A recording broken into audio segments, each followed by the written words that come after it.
Hello everyone, the Board Observer here, brought to you by butter. Is butter a carb? Yes. I wanted to sit and chat about an opinion piece by Bret Weinstein in the New York Times. This opinion piece highlighted a phenomenon that's happening below the cacophony of the mainstream media / Hollywood / academia / culture. You can't triple stamp a double stamp. You can't triple stamp a double stamp, Lord. While political pundits continue to speak in sound bites and hyperbole, while below the surface in the dark web, Darkness, everybody! Darkness is spreading! there's discussion, debate, and yet civility. And these discussions are being conducted by individuals who politically and philosophically disagree with one another. There's not a monolith of ideas or perspectives.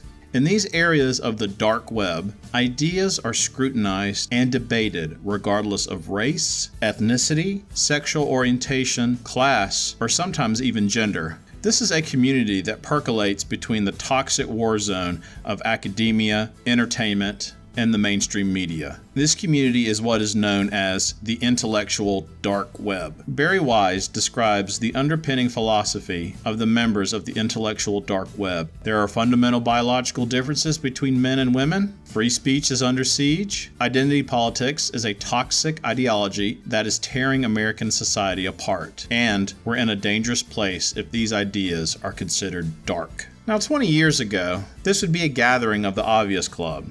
But the mainstream media, consisting of Hollywood, music, and television, culture, and academia, have such a stranglehold on what's acceptable to discuss or even question, they've caused these discussions to go underground. You won't hear many of these people talked about on Fox, CNN, or even MSNBC. These discussions are taking place on platforms such as YouTube, alternative publications, and sometimes even Twitter and Facebook. But most of the times, these discussions are being held via podcast. These are areas where the mainstream media has ignored, but some of these personalities attract audiences that rival some shows on MSNBC. So what does the intellectual dark web believe in?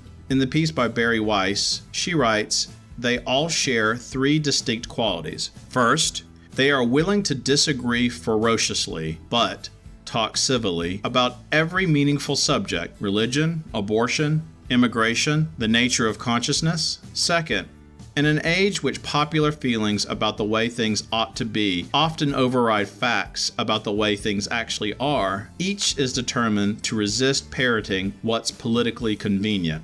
And third, some have paid for this commitment by being purged from institutions that have become increasingly hostile to unorthodox thought and have found receptive audiences elsewhere. So who are the members of the intellectual dark web? These members are Bret Weinstein, Eric Weinstein, Heather Heying, Sam Harris, Jordan Peterson, Maajid Nawaz, Ayaan Hirsi Ali, Christina Hoff Sommers, Ben Shapiro, Dave Rubin, Joe Rogan, and Claire Lehman. Now, I was going to discuss each member of the intellectual dark web in one video, but as I kept going, this was going to be a 20-minute project. Tick-tock, motherfucker. So, what I plan to do is split this video up into several pieces, hopefully being able to discuss one or two members in each video. This video will focus mainly on Professor Bret Weinstein. Bret Weinstein, as you may or may not have heard, is the now exiled biology professor from the Evergreen State College. His entry into the intellectual dark web came at a heavy price. At Evergreen, there had been a tradition called the Day of Absence, where students of color would be absent from the college campus to highlight the achievements that people of color contribute to society at large that many take for granted. Weinstein was in favor of this tradition. However, one year, students of color suggested that white people should vacate the campus. Weinstein objected for several reasons. First, he had a job to do. He's a professor after all. Secondly, this was a discrimination based on skin color.